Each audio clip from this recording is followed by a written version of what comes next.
Assalamualaikum warahmatullahi wabarakatuh. Kami dari kelompok 3. Pada video ini, kami akan menjelaskan ringkasan materi tentang kebijakan ekonomi Islam pada masa Daulah Umayyah Abbasiyah, serta pemikiran Abu Yusuf, Abu Ubaid, dan 4 imam mazhab. Baik, materi yang pertama yaitu kebijakan ekonomi dinasti Islam. Pertama, dinasti Umayyah. Fokus utama masa ini adalah membangun struktur pemerintahan yang stabil.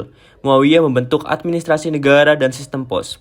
Abdul Malik bin Marwan mencetak dinar dan dirham Islam sebagai simbol kemandirian ekonomi. Sementara Umar bin Abdul Aziz menerapkan kebijakan yang sangat berorientasi pada keadilan dan juga kesejahteraan rakyat, seperti penghapusan pajak yang memberatkan dan juga penguatan sektor pertanian. Kedua, dinasti Abbasiyah. Pada masa ini, ekonomi Islam mencapai masa keemasan. Al-Mansur memperkuat administrasi negara dan membangun Baghdad. Harun al-Rashid menyusun sistem Baitul Mal yang rapi dan meminta Abu Yusuf menulis kitab Al-Kharaj. Ekonomi berkembang lewat pajak yang teratur, perdagangan internasional, serta kemajuan ilmu pengetahuan di Baitul Hikmah. Ketiga, dinasti Utsmani. Perekonomian Utsmani banyak dipengaruhi pengerangan sehingga kebijakan fiskalnya bersifat bertahan, yaitu melalui desentralisasi pajak. Fokus utama tetap pada pertanian, tetapi kemajuan ekonominya tidak sepesat dinasti sebelumnya. Jadi kesimpulannya, Umayyah ini membangun fondasi, Abbasiyah ini menyempurnakan sistem, dan juga Utsmani ini bertahan di tengah konflik. Yang kedua, pemikiran Abu Yusuf dan Abu Ubaid. Abu Yusuf melalui kitab Al-Kharaj membahas keuangan publik, sistem pajak, dan mekanisme harga. Ia mengusulkan pajak proporsional atau muqasamah, melarang pemungut pajak yang zalim, dan menegaskan bahwa harga sebaiknya mengikuti mekanisme pasar, bukan ditetapkan pemerintah secara paksa.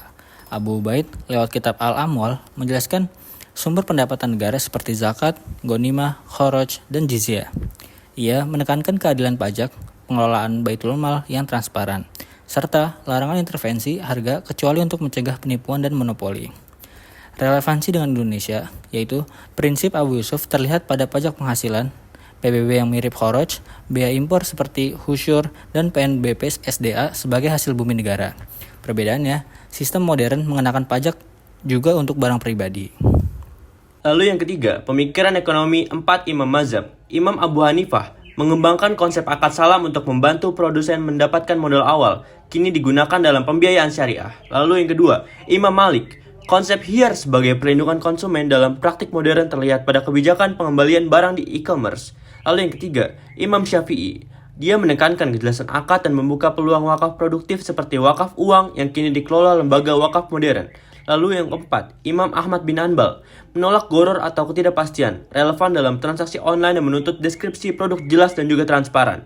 Jadi kesimpulannya, kebijakan ekonomi Islam dari Umayyah hingga Abbasiyah itu menunjukkan bahwa stabilitas politik, administrasi yang rapi, serta keadilan dalam pajak menjadi kunci kemajuan.